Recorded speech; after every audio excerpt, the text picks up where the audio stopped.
나눠주실 분은 여러분들도 너무너무 잘 아는 건국전쟁의 주역 김덕영 영화감독님이십니다. 들으셨겠지만 개봉을 앞두고 한 10개 정도밖에 상영관을 잡지 못했었습니다. 그러나 하나님의 도우심으로 흥행을 이루어서 수백 개 영화관에서 상영을 해서 무려 117만 관객을 기록. 놀라지도 않으시네요. 역시 우리 금남교회는 워낙 대단하신 이 다큐멘터리가 117만이 나온 100만이 넘는다는 건 정말 어마어마한 일이에요. 어마어마한. 117만의 관객으로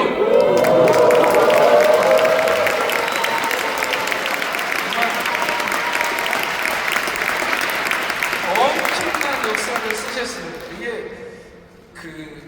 우파 다큐멘터리는 더더욱 힘든 이 나라 상황 속에서 귀한 일을 하셨어요. 또한 각계각층과 여러 연령층에 바른 역사관을 심어주는 대단한 일이 되었습니다.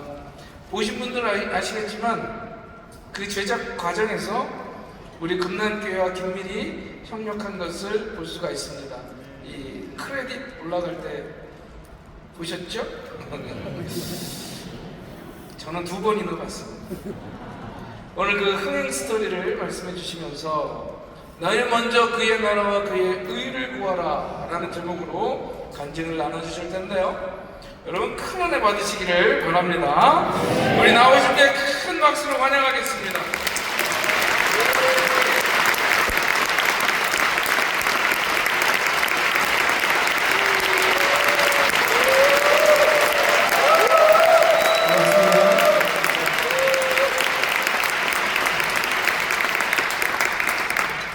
아카데미 시상식에 와 있는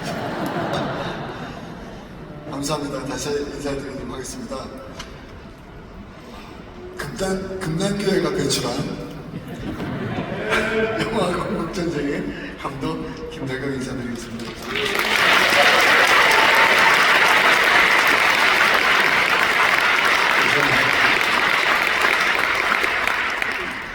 제가 이 아름다운 성전에 또 이 강대상에 이렇게 선 만큼 신앙심이 깊지도 않은 사람이라는 건 아마 여러 번 말씀드려가지고 잘 아실 거예요. 그래서 또 이렇게 사실은 이 정도에서 제가 그냥 인사를 드리려고 했는데 또 이렇게 목사님께서 또 이렇게 귀한 자리를 주셔서 이곳에 서서 또 이렇게 여러분들께 말씀을 또 전달하도록 하겠습니다. 제가 날짜를 보니까 2022년 8월 21일 날 이곳에 왔더라고요.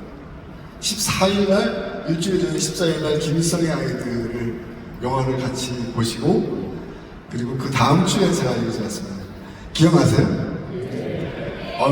다 기억하시네요. 정말 감개무량합니다.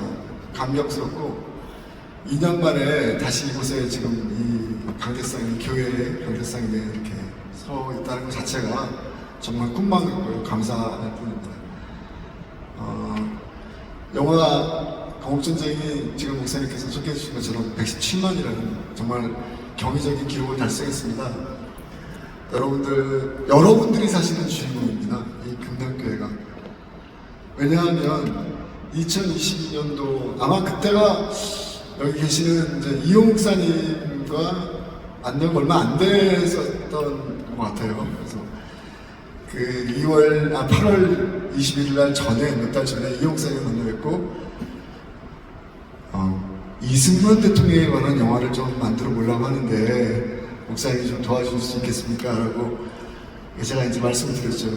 사실은 굉장히 긴장됐어요. 왜냐면은 여러분 잘 아시다시피 2021년도 처음 이제 결심한 게 2021년도 겨울서부터 시작을 했는데 이 건국전쟁이라는 영화를 만들고 그때만 하더라도 이승만 대통령에 대한 평가가 그렇게 좋지 않았습니다. 여전히 대한민국 사회에서는 이승만 대통령은 독재자니 무슨 친일파니 미국의 곡두각시니 심지어는 살인마라는 말까지 나올 정도였으니까 그런 상황 속에서 이제 잘 아시다시피 이 목사님께서 이곳을 중심으로 해서 세상에 이승만 대통령의 진실을 알리는 유튜브도 하시고 설교도 하시고 그랬죠. 그래서 제가 그걸 듣고 또 저는 사실 책을 좀 감명 있게 읽었어요. 그래서 찾아뵙고 영화를 한번 만들어 보고 싶습니다 했을 때 이분이 어떻게 반응하실까 좀 걱정했는데 너무나 크게 저를 환영해 주셨습니다. 그리고 저에게 너무나 큰 용기를 줬고 너무나 큰 지혜를 줬습니다. 아마 여기 어디 계실 것 같은데 어디 계신지 제가 잘 모르겠지만 수정에 계시는구나. 이 목사님 박수 한번 쳐주십시오. 네. 당신 그때 목사님께서 이렇게 응원을 해주시고 해주지 않았다면은 참 이 영화가 이렇게 나오지 못했을 거라고 생각이 듭니다. 뿐만 아닙니다. 잘 아시다시피 오늘 저에게 이렇게 또 멋진 또 소개를 해주셨던 김종인 목사님께서 그때 아마 저에게 이렇게 좀 영화 제작에 보태쓰라고 이렇게 좀 후원금도 해주시고 또 이렇게 계속해서 저에게 용기를 불러주신 말씀을 해주셨습니다. 돌이켜보면은 그때 그 돈이 정말 저에게는 요긴하게 쓰여졌던 것 같아요. 다시 한번 김정희 목사님께서 큰 박수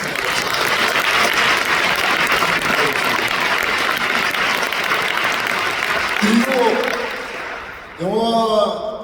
영화가 만들어진 다음에 사실은 영화를 만드는 게 반이고 절반이고 영화를 배급하고 홍보하는 게 반입니다.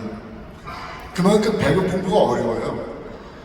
영화를 만드는 것도 어렵지만 영화를 배급하고 홍보하는 것도 어려운데 제가 그때 막 시사회 때문에 지방을 다닐 때였어요.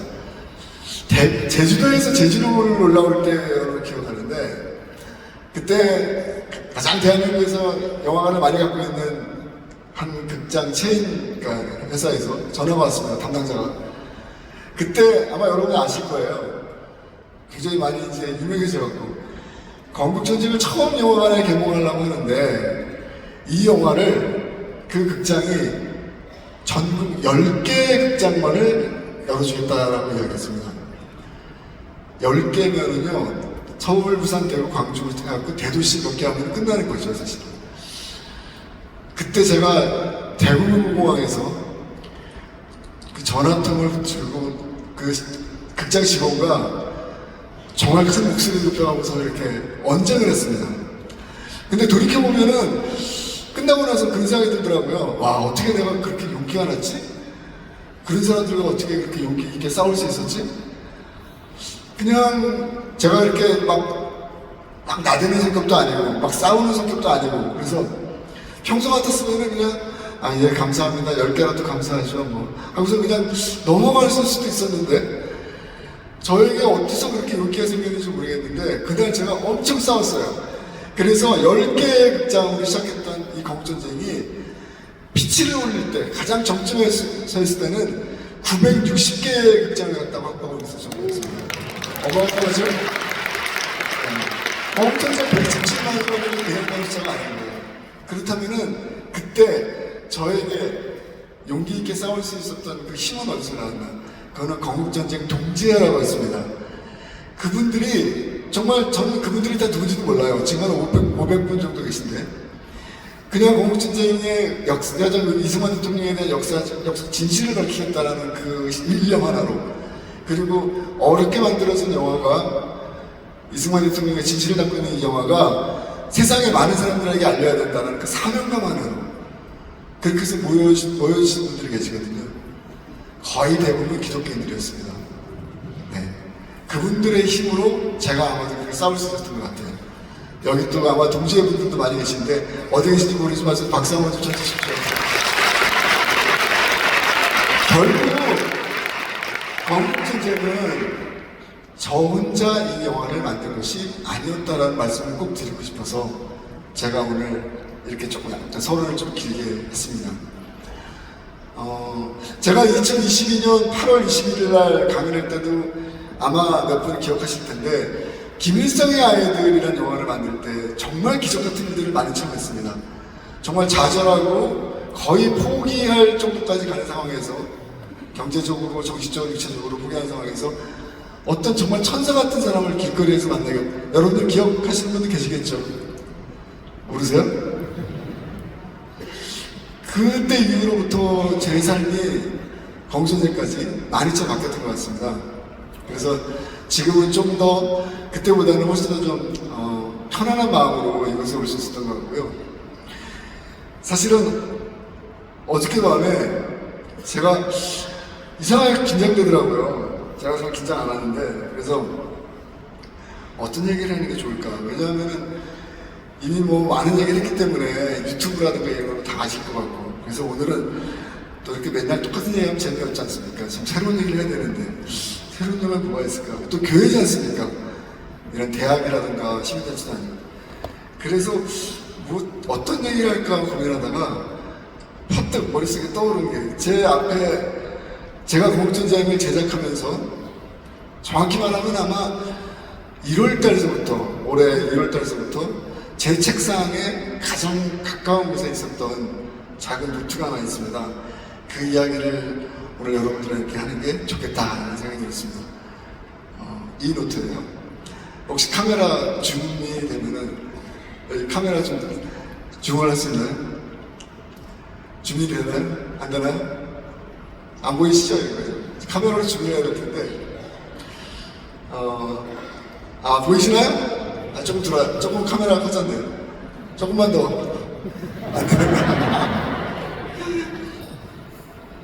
이게 뭐냐면요, 기도 노트예요. 근데 제가 이걸 왜 말씀드리냐면은, 이거를 누가 주셨는지 기억이 안 나요.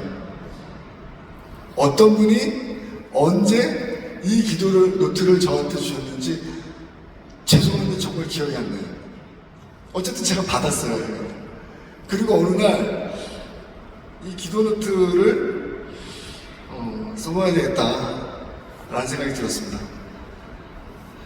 2월 1일날 극장에서 개봉을 했으니까 제가 정확한 날짜를 기억이 안 나는데 1월 한 중순쯤 되는 것 같아요.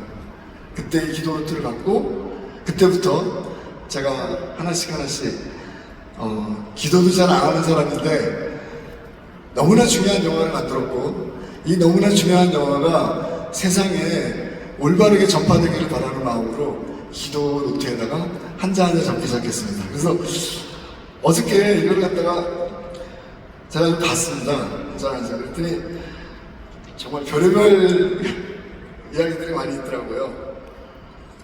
뭐 가장 많은 거는 강훈선생님 잘 되게 해주십시오 하는 그런 내용들이겠죠. 근데 굉장히 구체적으로 적었더라고요. 생각보다는. 예를 들면은 1월 5일날 연합뉴스 인터뷰 잘해서 대서특필하게 해주세요 라고 적혀있더라고요. 그러니까 이런 이야기들이 뭐 많이 있습니다. 그리고 영화 파일을 극장에다가 잘 아무런 문제 없이 배송될 수 있게 해주세요. 뭐 이런 기도도 있었고, 기도의 힘을 믿으니까 꼭 11만 명이 봤다는 김대중 영화보다는 많이 관객 힘을 해주세요.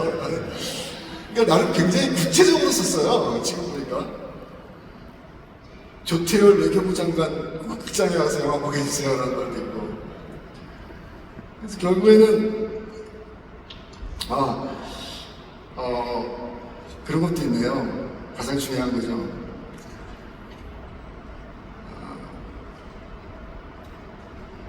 잠시만요.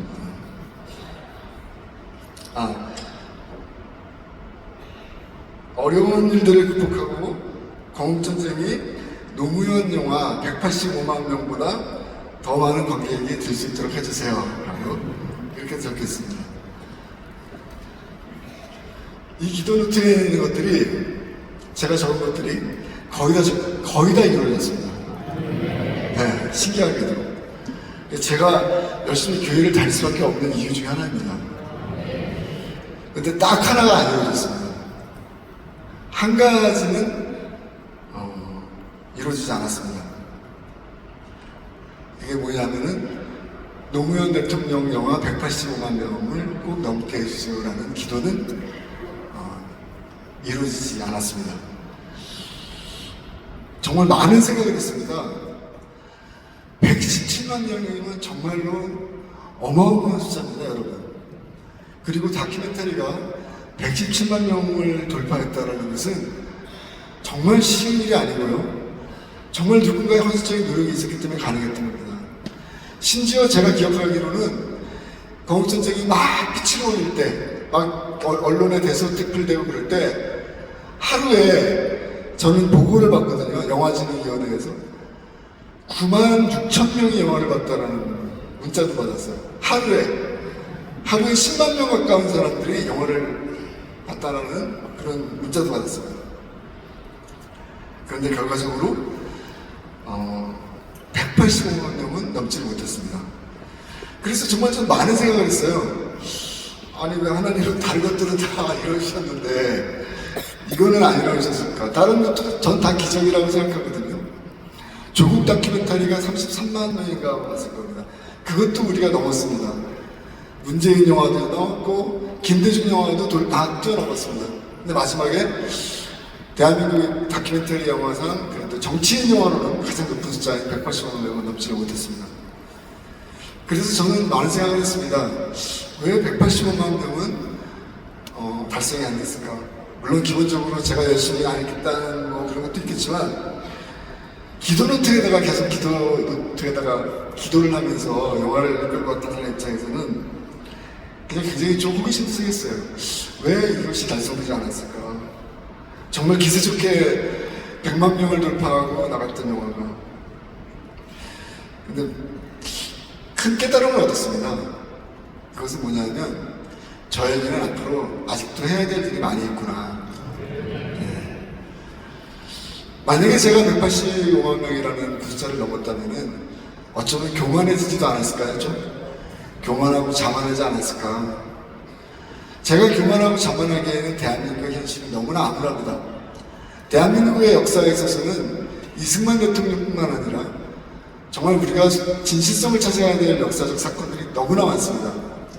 어쩔 수 없이 그 역할을 누군가가 해야 되는데 지금 현재 대한민국에서는 저 같은 사람들이 그렇게 많지는 않은 것 같습니다. 그렇다면 이 185만 명을 넘지 않게 만드신 그분의 뜻은 어쩌면 저에게 교만하지 말고 계속해서 좋은 영화를 만들어라라는 뜻이 아닐까 이런 생각이 들었습니다. 여러분 박수 한번 쳐주세요.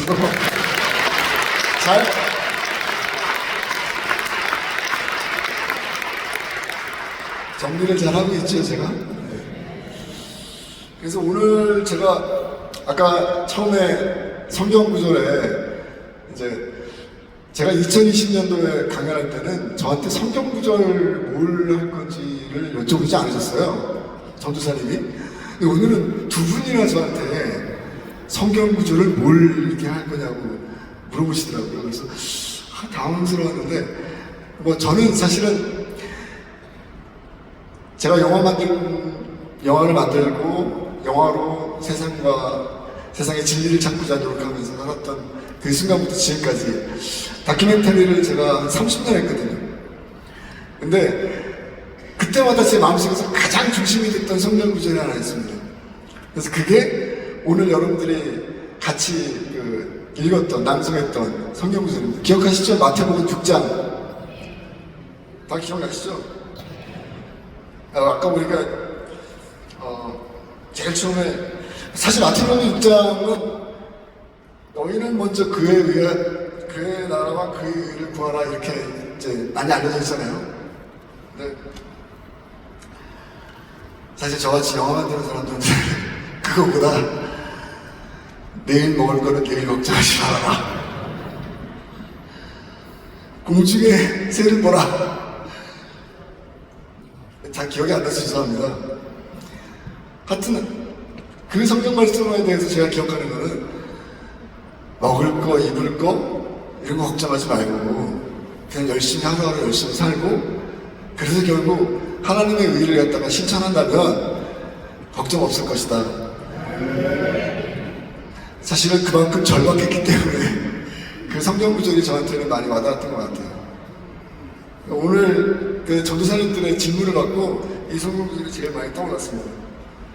그래서 결국에는 이 영화도 어떻게 보면은 당장 내일 먹을 것이 무엇인지 고민하고 내 이익이 무엇인지를 갖다가 먼저 찾고 있던 그런 삶과는 조금 다른 삶이지 않았나, 제 삶이라는 게. 김일성의 아이들이라는 영화를 만들기 위해서 동유럽에서 16년 동안 역사적 진실을 찾고자 노력했던 어떤 과정들, 그래서 그 과정에서 정말 포기하고 싶은 순간이 있었는데 그럴 때마다 또 기적적으로 또 천사들을 누군가 보내셔갖고 포기하지 않게 해서 제가 여기까지 오게 되고, 또 그 영화들이 결국에는 씨앗이 돼서 또 이 금남교회가 또 저에게는 큰 은혜가 돼서 결국 건국전쟁이라는 영화를 만들어내는 이 과정 자체가 딱 이 마태복음 6장의 이 구절과 너무나 맞는 거예요. 그래서 진짜 성경 말씀을 통해서 은혜 받기는 정말 오래간만에 제가 이걸 다시 한번 처음부터 읽어가면서 이런 삶을 살아야 되겠다, 이런 생각을 좀 하게 됐습니다. 그래서 아마 여러분들도 저와 비슷한 삶을 사실 거라고 생각이 들어요.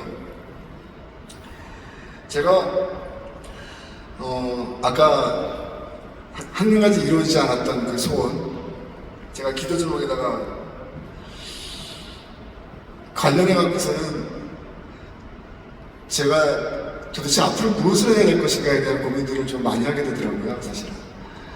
사실 저는 전에도 한번 제가 말씀드렸지만 지금 이렇게 영화를 통해서 은혜를 받고 영화를 통해서 세상에 올바른 걸 전달할 수 있는 것은 40년 동안 매일 아침 새벽 기도를 하셨던 저희 어머님의 기도발 덕분이라고 생각합니다. 그래서 아까 찬송가가 또 오늘 마침 저희 어머님이 좋아하시는 찬송가가 2개나 나왔어요. 그래서 정말 굉장히 뒤에서 가슴이 좀 뭉클했습니다. 사실 어머님 모습이 떠올라갔고, 그때는 왜 이렇게 어머님을 뭐라 그랬는지 참. 진실의 세계가 무엇인지를 조금이라도 경험하고 또 그것을 너무나 행운처럼 저는 영화를 통해서 접했던 것 같습니다. 영화를 통해서 어떻게 보면은 저는 구원을 받았다라고 얘기할 수도 있을 만큼 영화를 만들어가는 과정이 저 혼자 모든 것들이 이루어지는 것이 아니라 모든 것들이 기적적인 과정이었다고 생각이 듭니다.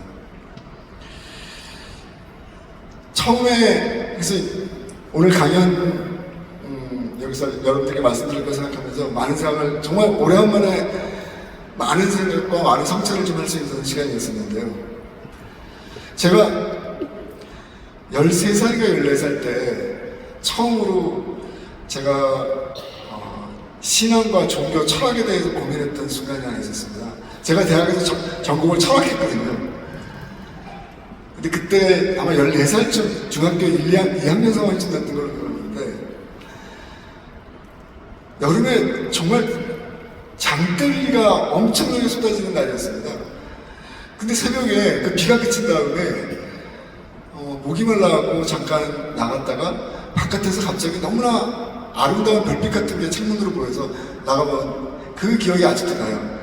세상이 온통 우주로 빛나고 별들이 막 유성이 왔다 갔다 하면서 세상에서 처음 본 장면이었거든요. 근데 문득 그런 생각이 들더라고요. 저것이 공간이라면 저 공간 뒤에는 뭐가 있을까? 끝이 있다면 끝 뒤에는 뭐가 있을까? 좀 어떻게 보면 조숙한 이야기일 수도 있겠지만 그때부터 신앙과 철학에 대한 고민들을 하면서 살았던 것 같습니다. 근데 제가 오늘 이제 이 신앙과 종교, 저의 철학 이거에 대해서 말씀드릴 때 저는 사실은 이 기도노트에 적혀 있는 것들을 조금 다른 방식으로 생각을 했었습니다. 그게 뭐냐면 쓰면은 이루어진다라는 어떤 믿음이 좀 있었습니다. 근데 그것이 결국에는 단순한 철학자의 이야기가 아니라 오랜 시간 인류가 신과 만나기 위해서 노력했던 흔적이라는 것을 깨달았습니다. 중세시대 때 그 수많은 교부 철학자들이 하나님의 존재를 파악하고 이해하고 받아들이기 위해서 내 마음속에 있는 그 지향성이라는 개념들을 갖다 찾았더라고요. 어떻게 보면 그런 것들이 저에게 마치 그 수채화처럼 제 삶에 스며들어 있었던 것이 아닌가. 그리고 그것의 중심에 저희 어머님의 40년 동안의 나라와 또 가족을 위해서 기도한 것이 결국에는 이렇게 건국전쟁 감독으로서 이렇게 여러분 앞에 쓸 수 있을 정도로 이렇게 영광스러운 모습을 순간을 가져온 것이 아닌가. 그래서 여러분 좀 저처럼 신앙심 깊지 않은 자제분들이 좀 뭐라 그래도요 열심히 기도하시고 찬송하세요. 그게요 다 마음속으로 기억이 됩니다. 아까 진짜 첫 번째하고 세 번째 찬송가는 정말 어머니 생각이 너무 많이 나더라고요. 그래서 제가 오늘 저에게는 마음의 모양과 같은 이곳에서 다시 한번 꼭 말씀드리고 싶은 게, 어려움은 인간이 살면서 누구나 다 어려움이 있겠죠. 그 어려움들이, 저도 한때는 영화 건국전쟁 만들기 전에 이런 말은 제가 공개적인 장소에서 처음 하는데, 경제적인 어려움 때문에 심지어 야간에 택시 운전을 해볼까? 라는 생각도 할 정도로 힘든 적이 있었습니다. 그런데 거듭 말씀드리죠. 마태복음 6장에 나왔던, 저는 그거를 진짜 믿었던 것 같아요. 뭐를 먹고 무엇을 마실지 뭐를 입을지 걱정하지 말고 먼저 의를 구하라. 그것이 오늘날 이 순간에 저에게 여러분들에게 영화를 통해서 또 건국전쟁을 통해서 또 대한민국의 역사의 진실성을 통해서 여러분들에게 뭔가 조금이라도 좋은 말씀을 전달할 수 있는 기회를 저에게 좀 제공한 것이 아닌가, 그런 영광스러운 순간을 제공한 것이 아닌가 생각합니다. 영화 건국전쟁은 여러분들이 다 아시는 것처럼 이승만 대통령에 대한 삶을 다뤘다고 생각합니다. 그리고 그 중심에서 온갖 대한민국의 좌파 역사학자들의 거짓말과 위선들을 갖다가 폭로한 작품입니다. 여러분들이 영화를 보셨기 때문에 잘 알 겁니다. 근데 거기서 우리가 잊지 말아야 할 것이 딱 하나 있습니다. 지금 영화가 좀 정리되는 입장이니까 좀 성찰하는 입장에서 되돌아보고 무엇을 잘했고 무엇을 못했는지를 갖다 되돌아보면서 이 말씀을 꼭 드리고 싶은데요. 영화 건국전쟁이 끝나고 나서 수많은 좌파들의 공격이 있을 거라고 생각했어요. 근데 생각보다 그렇게 많지 않더라고요. 네. 저희들이 좀 나름대로 준비를 많이 했는데, 물론 뭐 유튜버 몇몇 사람들이 이렇게 유튜브를 통해서 공격하고 비난하는 것들이 있었지만, 사실 그거는 뭐 이렇게 큰 의미가 있는 이야기는 아니었었고요. 저는 사실은 가장 좌파들의 공격이 심하게 올 것이 런승만, 그러니까 영화에서 런승만이라고 표현했던 항암다리를 끊고 이승만 대통령이 먼저 도망갔다. 그리고 양민들이 뭐 500명에서 800명이 사망했다. 이 부분에 대해서 공격이 많이 들어올 거라고 생각을 했는데, 공식적으로 전혀 좌파들의 공격이 들어오지 않았습니다. 그만큼 역사적 사실을 우리가 찾는다는 그 자체가 그만큼 또 열심히 노력을 했던 것이 아닐까 하는 생각이 드는데, 한 가지 아쉬웠던 게 뭐냐면은, 같은 정치적 입장을 갖고 있는 사람들 내부에서 막 비난을 하는 부분들이 있었어요. 민간인 학살이 어떻게 있을 수가 없냐, 사람이 민간인이 죽었던 것은 당연한 것이다, 뭐 이런 얘기도 있었고요. 그래서 저희가 사실은 공개적으로는 안 했지만 비공개적으로 영화에서 굉장히 큰 비중을 차지하는 몇몇 교수님들과 비공개로 저희가 또 다른 연구를 시작했습니다. 그 결과 한국전쟁 당시에 민간인 피해가 단 한 명도 없었다라는 것에 대한 역사적 증언을 내줄 수 있는 굉장히 중요한 사실과 사람들을 찾아냈어요. 제 유튜브 방송을 보신 분은 기억하시겠지만, 강원도 홍천에 사시는 김중남 할아버지라는 분이 연락을 주셨더라고요. 그분은 한강다리가 폭파되기 직전에 그곳에 계셨던 분이더라고요. 그래서 그분을 통해서 당시에 민간인 통제선이 쳐졌었고, 경찰을 통해서. 그래서 한강다리 외에는 민간인이 갈 수 없었다라는 것도 이번에 새롭게 밝혀냈고, 또 하나 중요한 것은 뭐냐면, 그동안 우리가 몰랐는데요, 당시 1950년 6월 28일 새벽 2시 30분 한강다리가 폭파되기 직전에 다리 위에 3명의 미군 기자가 있었어요. 3명의 미군 기자가 있었습니다. 사실 이런 것은 저희도 잘 몰랐던 겁니다. 혹시라도 우리가 이야기한 것이 잘못된 것일 수도 있다라는 가정하에 끊임없이 1950년 6월 28일 날 한강다리 폭파 사건을 취재를 했고 자료를 찾는 과정에서 새로운 증언자도 발굴하고 당시에 미군 종군 기자 3명이 있었다는 사실도 알게 됐습니다. 그 중에 한 명은 파편 때문에 눈이 다칠 정도로 가까운 거리에 있었습니다. 그리고 이 사람들이 뉴욕타임스를 비롯해갖고 굉장히 유수의 신문사에다가 기고를 했습니다. 제가 이 말씀을 왜 드리냐면요, 우리가 역사에 대해서 너무나 무책임하고 너무나 역사의 진실성에 대해서 그걸 찾기 위한 노력들을 너무나 안 했다는 겁니다. 이게 대단한 기록이 아니에요. 그렇지 않습니까? 신문 기사에 나와 있는 겁니다. 1950년 6월 28일 한강다리 폭파 당시에 3명의 미군 종군 기자가 있었다는 사실. 대한민국의 역사학자들이 자신들의 책임을 전혀 하지 않은 겁니다. 이것은. 그리고 국민들에게는 거짓을 알린 겁니다. 사람들이 많이 죽었다. 이승만 정권이 사람들을 500명에서 800명을 죽였다. 다 거짓말이죠. 괴벨스가 그런 말을 했다고 하지 않습니까? 거짓말은 문장 하나로 충분하다. 하지만 이 문장을 뒤집기 위해서는 수십 장, 수백 장의 문서가 필요하다. 영화 동국전쟁, 영화 이승만 대통령의 삶을, 이승만 대통령의 지지성을 회복하는 영화가 거기 있었던 그 노력은 그 말과 똑같다고 생각합니다. 누구는 그냥 한강다리 끊고 도망갔다, 이승만 대통령이. 그리고 민간인들 500명에서 800명을 죽였다. 너무나 간단한 문장이죠. 하지만 이 거짓 문장을 갖다가 바로잡기 위해서는 누군가의 오랜 시간 동안에 또 수십 장, 수백 장의 문서가 필요하고 증거가 필요하다는 사실을 이번에서는 깨달았습니다. 안타깝게도 대한민국의 역사에는 이렇게 역사의 진실성을 찾아내는 작업들이 아직도 너무나 많습니다. 그 작업들을 누군가는 해야 된다고 저는 생각합니다. 그래서 미약한 힘이지만 전 앞으로 이 기도노트를 계속 쓰게 될 것 같아요. 이 기도노트에 써야 될 이야기들이 너무나 많기 때문입니다. 부족하지만 어쩔 수 없이 또 저보다 더 좋은 영화적 감각과 연출력을 갖고 있고 또 많은 돈을 갖고 있는 영화적 자본을 갖고 있는 사람들이 나오기 전까지는 당분간은 그 몫은 제 몫이라고 저는 생각이 듭니다.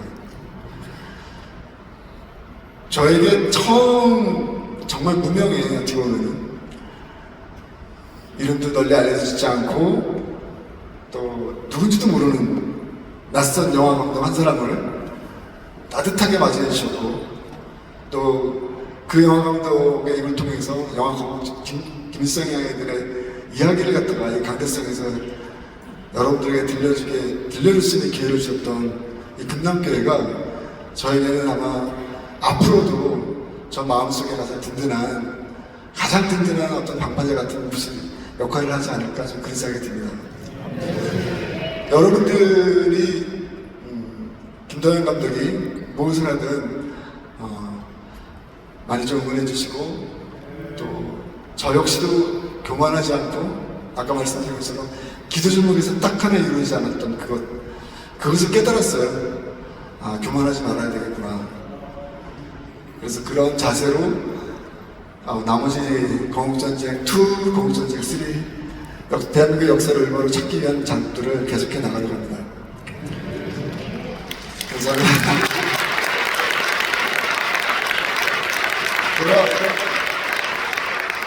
제가 강대상에 있으면 사실 좀 부담이 돼요. 왜냐하면 그래도 이렇게 신앙에 대한 이야기, 성경에 대한 이야기를 해야 되는데 저는 이제 그런 지식은 좀 부족하기 때문에 그런데 그냥 평소 제가 믿고 있는 것 이것에 대해서 이제 오늘 이야기 한 가지만 더 말씀드리고 마무리하도록 하겠습니다.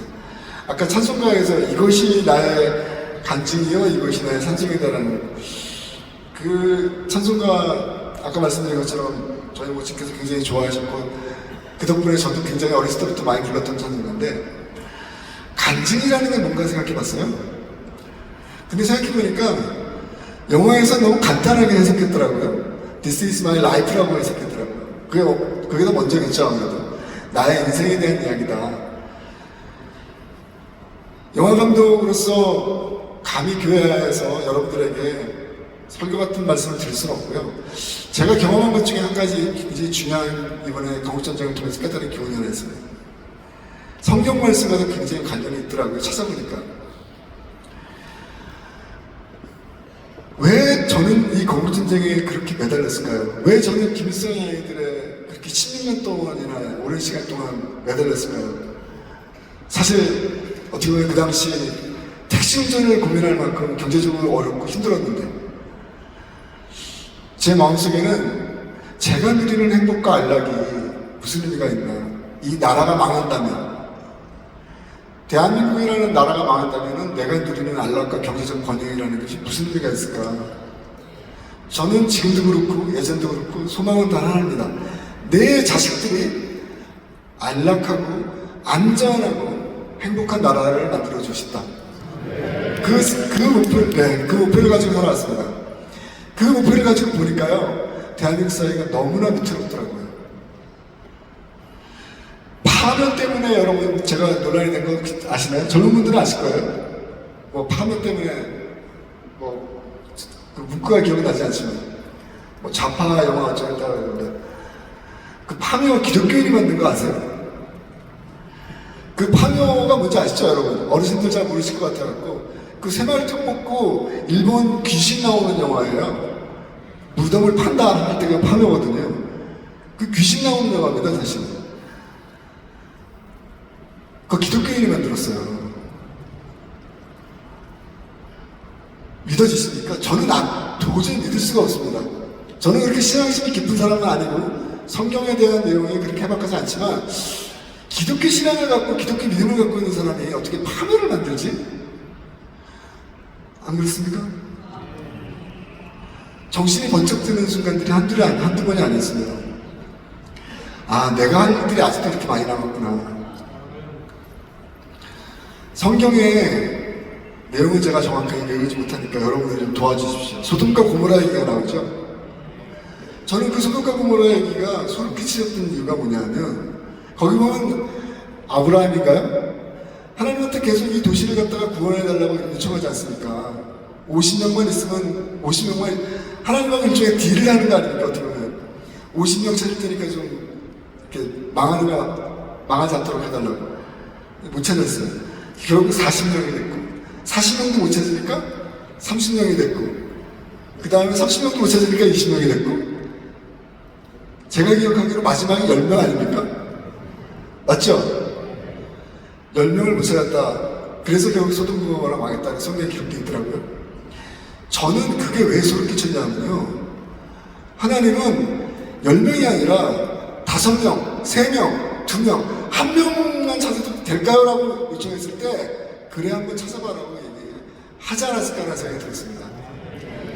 그만큼 사회가 도덕적으로 무너지고 사회의 원칙이 무너진다는 것이 얼마나 위험스러운 일인가, 그리고 그것을 뒤바꾼다는 것이 얼마나 힘든 것인가를 갖다가 뼈저리게 느낄 수 있는 그런 성경 말씀이었다고 생각이 들거든요.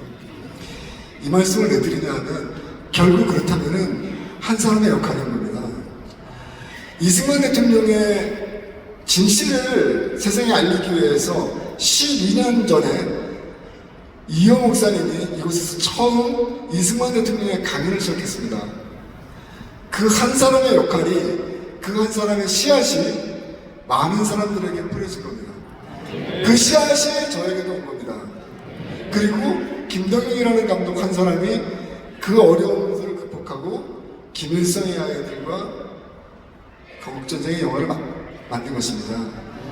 결국에는 한 사람의 역할이 그만큼 중요한 것이라는 생각이 듭니다. 저는 이야기가 그 한 사람이 교만해야 된다는 얘기가, 자만해야 된다, 교만하지 말라라는 그 말 꼭 전제를 드리고 싶습니다.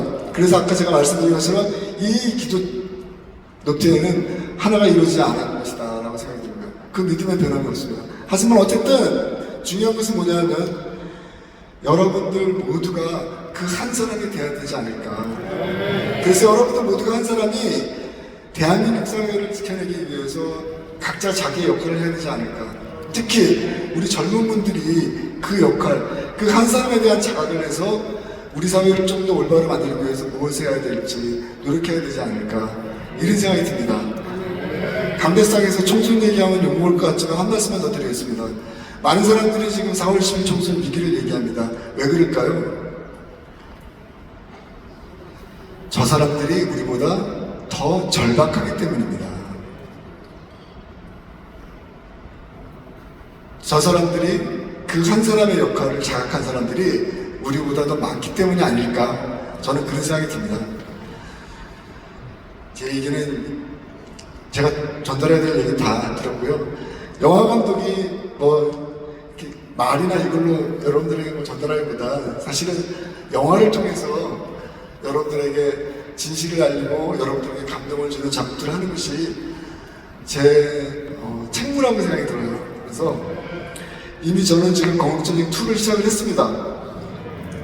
내년도에 아마 여러분들이 따뜻한 봄이 될 때쯤 건국전쟁 2 부제는 인간 이승만으로 정했습니다. 이번에는 워낙 건국전쟁 첫 번째 건국전쟁이 이 거짓말하는 자들과의 싸움이 너무나 치열하게 이루어지다 보니까 그 역사적 진실을 찾고 논증하고 비판하고 뭐 이런 것들에다가 초점을 맞추다 보니까 막상 주인공인 이승만 대통령의 인간적 풍모에 대해서는 다룰 기회가 별로 없었어요. 너무 아쉽더라고요, 하다 보니까. 그거까지 다 담기에는 너무 시간이 짧고, 그래서 이제 그거를 말씀드린 것처럼 내년에 건국전쟁 2 인간 이승만이라는 부제를 통해서 아마 여러분들이 극장에서 볼 수 있도록 저희들이 준비할 예정입니다. 잘 아시는 것처럼 이승만 대통령은 기독교인이었습니다. 그렇기 때문에 인간 이승만이라고 부제를 달고 있지만 두 번째 영화는 기독교인 이승만에 관한 영화가 될 것입니다. 여러분들이 좀 많이 기도해 주시고요. 끝까지 최선을 다해서 포기하지 않고 좋은 작품 만들어낼 수 있도록 노력하겠습니다. 그리고 올해 2월에 정말 이것도 좀 하나님의 축복 같은 선물이라고 생각이 드는데, 영화가 잘 되니까요, 건국전쟁이 잘 되니까 김일성의 아이들, 여러분은 2020년 처음 보셨던 그 영화가 사실 극장에서 1478명이 봤어요. 1478명이 봤어요. 건국전쟁 117만 명에 비하면 정말 너무나 초라한 거죠. 근데 기적적으로 그 영화가 아마 이번 올해 6월 25일 날 지금에서 개봉을 할 것 같습니다. 어쨌든 이거는 끝은 아니지만, 네. 그래서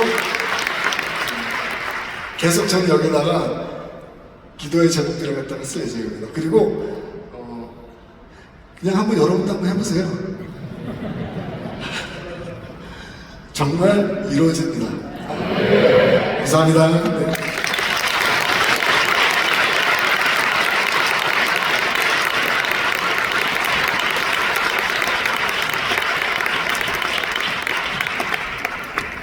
할렐루야. 여러분 모두가 하나님이 사용하시는 그 한 사람이 다 되기를 주님의 이름으로 축원합니다. 고생하고 힘들었던 걸 잘 이겨내신 우리 감독님 다시 한 번만 박수로 보내드리겠습니다.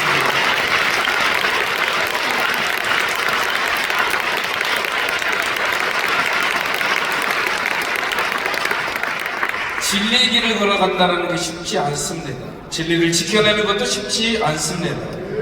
역사의 진리뿐만 아니라 복음의 진리를 지키는 일도 쉽지 않습니다. 그렇기 때문에 우리는 성령님의 도우심과 하나님의 역사하심이 우리와 함께 하심이 언제나 있어야 할 줄로 믿습니다. 이렇게 주님을 앙모하고 주님을 앙망하고 주님만을 향한 그 시선을 가진 사람들에게 하나님은 날마다 새 힘을 더하여 주실 줄로 믿습니다. 우리 354장 힘차게 박수하면서 찬양합시다.